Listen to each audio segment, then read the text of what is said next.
अस्सलाम वालेकुम friend and fellows. उम्मीद करता हूँ कि आप सब अच्छे से होंगे और आपकी दुआओं से मैं भी बेहतर हूँ।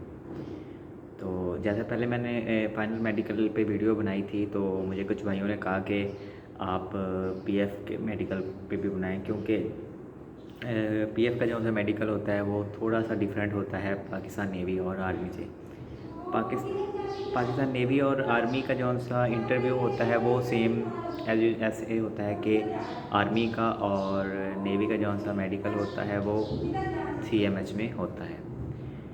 तो अब स्केड्यूल जिस तरह मैंने आपको बताया कि आर्मी का और नेवी का सेम होता है। आपको सर्जन्स के डेज पे आपको वो खुद जाके अपना मेडिकल करवाना पड़ता है, और आपको उनके डेज़ के मुताबिक, उनके टाइम के मुताबिक आपको जाके चेकअप करवाना पड़ता है। तो आपको रिहाइश का इंतज़ाम भी खुद करना पड़ता है, खाने का इंतज़ाम भी तकरीबन आपको खुद करना पड़ता है। आपको सारा कुछ खुद करना पड़ता है इसमें। लेकिन पीएफ का जो सा मेडिकल होता है वो थोड़ा सा डिफरेंट होता है, क्योंकि पीएफ का मेडिकल जो सा है वो सीएमबी लेता है, सेंट्रल मेडिकल बोर्ड लेता है। इनका अपना मेडिकल बोर्ड होता है, इनका अपना हॉस्पिटल होता है जो लाहौर में भी है और आई थिंक सो कराची में भी है। लेकिन मोस्टली जो सा मेडिकल होता है वो सीएमबी के थ्रू कराची में होता है। तो ये स्केड्यूल 5 दिन का होता है। अब जब हम गए थे तो 5 दिन तक तकरीबन लगे थे। अभी का स्केड्यूल भी तकरीबन यही सेम ही है, क्योंकि सर्जन्स के और डॉक्टर्स जो से हैं उनके डेज वो भी तकरीबन सेम रहते हैं। सब सारे डॉक्टर्स का डे एक नहीं होता। मतलब आई वाले का, ईएनटी वाले का डे अलहदा होता है, सर्जन का अलहदा होता है, और जितने भी डॉक्टर्स हैं उनका डे जो सा है वो डिफरेंट होता है। तो सबसे पहले आप जाते हैं वहाँ, आपको कॉल जो सा रिकमेंडेशन लेटर होता है उसके साथ ही आपको वो मेडिकल के जो से कॉल लेटर होता है वो भी आपको रिसीव हो जाता है। उस पर आपके वहाँ पे रिपोर्टिंग डे और रिपोर्टिंग टाइम लिखा होता है। आपको वहाँ पर पहुँचना होता है टाइम पे। जाते वो आपसे फॉर्म फिल करवाते हैं, आपकी फ़ाइल्स रेडी होती हैं, और आपको वो फर्स्ट डे ही आप जो असिस्टेंट होते हैं, वो मेडिकल असिस्टेंट जो से होते हैं, उन्होंने ही आपका मेडिकल करवाना होता है। इस पीएफ में और बाकी नेवी और आर्मी के मेडिकल में यही तो फ़र्क होता है कि उन दोनों के मेडिकल में जो है वो आप लोगों ने सारा काम खुद करना होता है। लेकिन इस पीएफ के मेडिकल में आपको सारा काम जो सा होता है, सारा असिस्ट आपको जो है वो मेडिकल असिस्टेंट करते हैं। मेडिकल असिस्टेंट्स को इसी डेज़ का पता चलाना होता है, उन्होंने डेट्स का देखना होता है, उन्होंने डेज़ का टाइमिंग सारे वटेवर जो भी होता है वो सारा कुछ उनके ज़िम्मे होता है, वो सारा कुछ उन्होंने करना होता है। आपकी फाइल्स रेडी करनी होती है। आपका फर्स्ट डे से लेकर लास्ट डे मेडिकल की रिपोर्ट आने तक फिट अनफिट ग्राउंड कर देना, आपको किसी ब्रांच के लिए अनफिट कर देना, मतलब जो भी आपकी लास्ट में रिपोर्ट आती है स्टार्ट से लेकर एंडिंग डे तक आपका जितना भी प्रोसेस होता है वो सारा जो है वो मेडिकल असिस्टेंट करते हैं। ठीक हो गया जी। फर्स्ट डे आपको वो लेकर जाते हैं।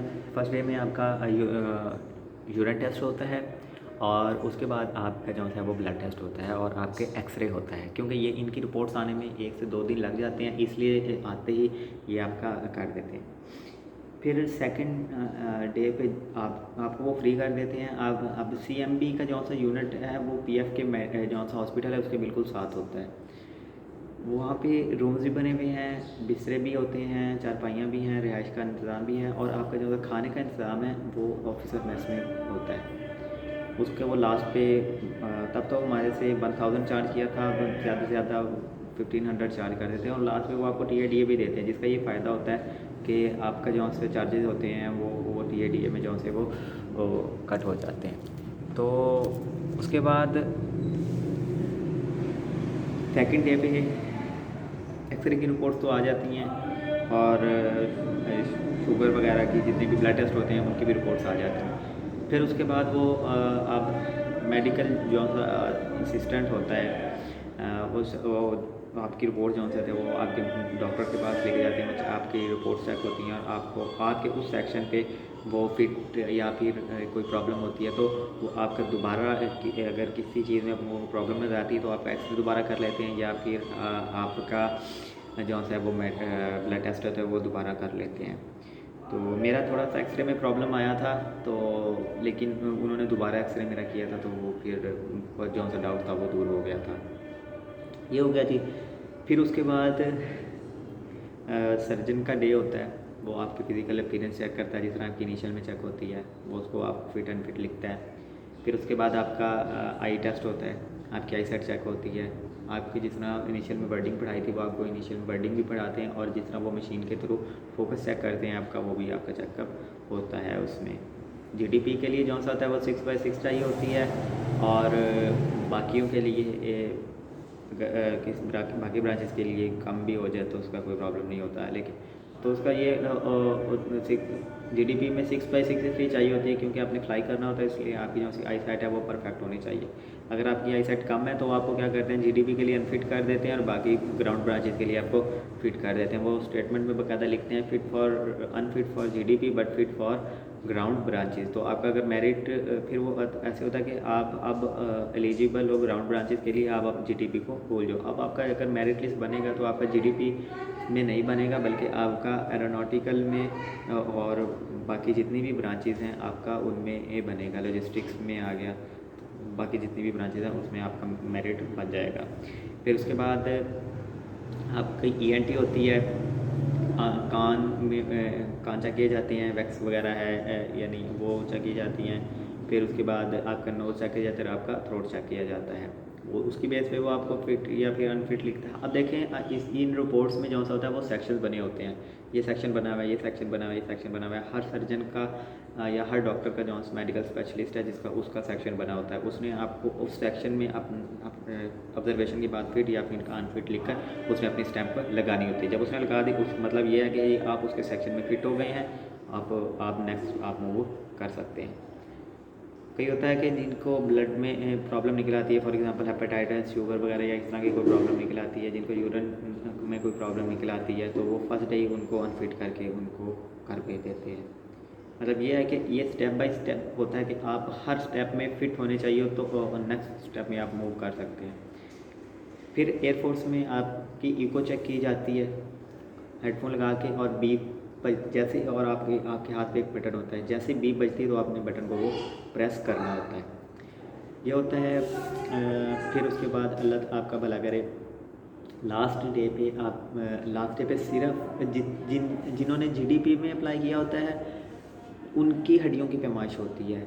ये चीज़ ये बाथरूम की हड्डियाँ हाइट चेक होती है आपकी, और आप अगर बैठे होते हैं तो आपकी मतलब ये वाली चीज़ पेट मतलब जैसे आपकी गोली की हड्डी स्टार्ट होती है वहाँ से लेकर आपकी घुटनों तक की हड्डी एक हड्डियों की पैमाइश होती है। ये सिर्फ जीडीपी के लिए होती है, बाकियों के लिए नहीं होता, क्योंकि इन्होंने एयरक्राफ्ट में इन्होंने बैठना होता है तो उसके एडजस्टमेंट के हिसाब से वो देखते हैं। ये चीज़ इस चीज़ की हाइट चेक करते हैं वो, ये हो जाता है जी।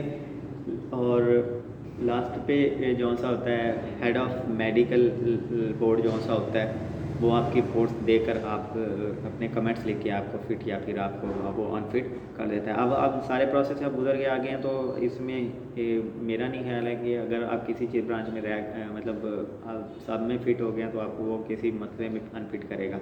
अगर कोई प्रॉब्लम है, माइनर सी प्रॉब्लम है, तो वो फिर ब्रांच देखते हैं कि ये किस ब्रांच में के लिए इसने अप्लाई किया था, तो अगर इसके लिए अगर फॉर एग्जांपल इसके लिए सूटेबल नहीं है तो किन ब्रांचेस के लिए सूटेबल है, तो फिर क्या करते हैं उस ब्रांच के लिए अनफिट कर देते हैं और बाकी ब्रांचेस के लिए आपको अनफिट मतलब उसके लिए अनफिट कर देते हैं और बाकियों के लिए आपको फिट कर देते हैं। ये थोड़ा सा नक्शा है पीएफ के मेडिकल का।